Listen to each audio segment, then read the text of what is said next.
I woke up this morning thinking about a film they made us watch in 8th grade. The film was called Red Nightmare, and it starred Jack Kelly, TV's Bart Maverick, with narration by Dragnet's Jack Webb. Webb also produced the film. In it, Kelly's a family man beset with the minor irritations of life, including a teenage daughter who wants to get married. He tells her she's too young, and after a brief argument, Kelly falls asleep and wakes up to find himself living in a totalitarian state modeled on the Soviet Union. It goes downhill from there, with Kelly's younger kids being indoctrinated at school, churches and libraries being repurposed, and the daughter leaving home to work on a collective farm. The movie was obviously meant to indoctrinate children with the official political line of the times. You know, the kind of thing conservatives are currently accusing the left of doing. Bear in mind, I'm looking back from my present perspective. I was totally taken in at the time, and I assume my classmates were too. Kelly wakes up to find he was only dreaming and breathes a sigh of relief.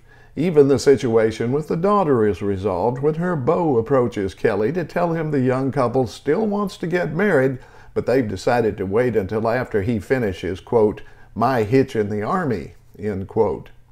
More propaganda, of course.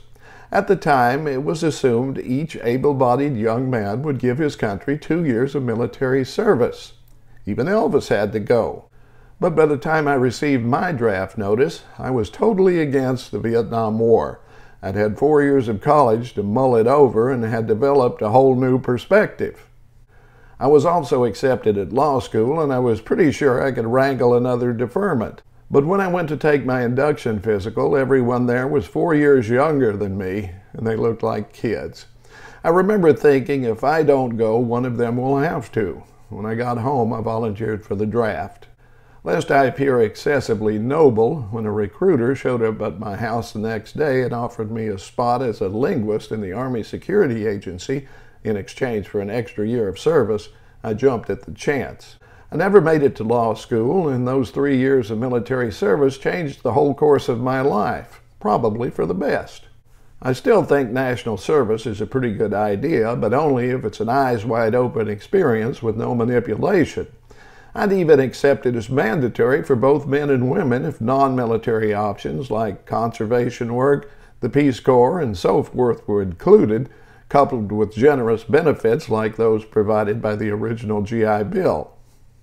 I think that would not only solve the current deficit the volunteer army is experiencing, but also the student debt and the housing problems as well. See how reasonable I can be?